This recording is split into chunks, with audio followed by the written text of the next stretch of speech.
বন্যায় আক্রান্ত এলাকায় ডায়রিয়া, চর্মরোগ, উচ্চ রক্তচাপ ছাড়াও দীর্ঘমেয়াদের স্বাস্থ্য ঝুঁকিতে বিপুল সংখ্যক মানুষ। পর্যাপ্ত আইভি স্যালাইন ও প্রয়োজনীয় ঔষধের সংকট রয়েছে বলে জানিয়েছেন সংশ্লিষ্টরা। ব্র্যাকের উদ্যোগে বন্যা পরবর্তী স্বাস্থ্য ঝুঁকির চ্যালেঞ্জ শীর্ষক আলোচনায় জরুরি স্বাস্থ্যসেবা নিশ্চিতে মোবাইল টিম গঠন এবং সরকার, উন্নয়ন সংস্থা ও স্থানীয়দের মধ্যে সমন্বয়ের পরামর্শ দিয়েছেন স্বাস্থ্য সংশ্লিষ্টরা। জান্নাতুল বাকিয়া কেকা জানাচ্ছেন। প্রিয় নম্বর সেট করে বিকাশে সেন্ড মানি করুন ফ্রি। সাম্প্রতিক বন্যায় সবচেয়ে ক্ষতিগ্রস্ত হয়েছে নোয়াখালী, কুমিল্লা, ফেনী, সিলেট, চট্টগ্রামের বিভিন্ন অঞ্চল। পানি নেমে গেলেও মানবিক বিপর্যয়ের শিকার এসব মানুষের প্রকৃত অবস্থা তুলে ধরতে বেসরকারি উন্নয়ন সংস্থা ব্র্যাকের এই আয়োজন। যে ধরনের সিভিয়ারিটি এবং যে ধরনের সমস্যাগুলো, এখানে ট্রেন মেডিকেল প্রফেশনালস লাগবে, either doctors, nurses or paramedical যারা আছে, 3 to 4 ইয়ার্স এডুকেশন যারা আছে, তারা আসলে সম্ভব না। আলোচনায় ভার্চুয়ালি যুক্ত হয়ে সংশ্লিষ্ট জেলা সিভিল সার্জন এবং মাঠ পর্যায়ে ত্রাণ কর্মীরা তাদের অভিজ্ঞতা তুলে ধরেন। 2000 ব্যাগ স্যালাইন পেয়েছি স্বাস্থ্য অধিদপ্তর থেকে, কিন্তু এটা খুবই অপ্রতুল। আমাদের আরো কলার লাগবে, কারণ এই মুহূর্তে আমাদের ডায়রিয়ার পেশেন্ট হসপিটালগুলোতে প্রচুর।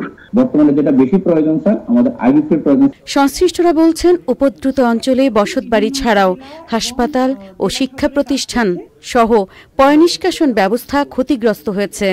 বিশুদ্ধ পানির অভাবে ডায়রিয়ার পাশাপাশি চর্মরোগে আক্রান্ত অনেকে। জরুরি স্বাস্থ্যসেবা নিশ্চিত করার জন্য একটা দ্রুত মোবাইল মেডিকেল টিম তৈরি করা, এটা একটা আমার। আর পর্যাপ্ত যদি যতটুকু আছে স্থানীয় স্বাস্থ্যসেবা যারা আছেন কেন্দ্রগুলোকে ফাংশনিং করা।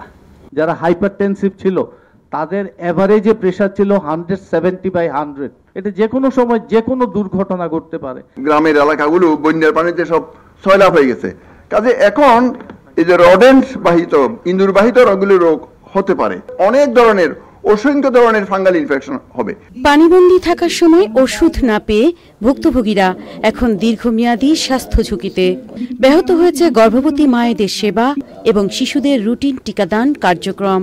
পরবর্তীতে একটা প্ল্যান থাকতে হবে, যে আমাদের ডেটাবেস থাকতে হবে যে কোথায় কোথায় প্রেগন্যান্ট মহিলা আছে, এবং এই ধরনের পরিস্থিতিতে আমাদের প্রেগন্যান্ট মহিলাদের প্রথমে ইভাকুয়েট করতে হবে এবং চাইল্ড এবং এলডারলি মহিলাদের ইভাকুয়েট করার একটা সিস্টেম থাকতে হবে। এটা অনস্বীকার্য যে অনেক জায়গায় ঘাটতি আছে, এক জায়গায় বেশি দেওয়া হচ্ছে, অব্যবস্থা হয়েছে, এবং গণমাধ্যম তাদেরও সুষ্ঠুভাবে কাজ করার পরিবেশগুলো এগুলো নিশ্চিত করার একটা গুরুত্বপূর্ণ প্রয়োজন রয়ে গেছে। বন্যা পরবর্তী মানবিক দুর্যোগ মোকাবেলায় রাষ্ট্র ও নাগরিক সমাজকে সমন্বয় করে সংকট মোকাবেলার আহ্বান জানান সংশ্লিষ্টরা। জান্নাতুল বাকিয়া কেকা, চ্যানেল আই, ঢাকা।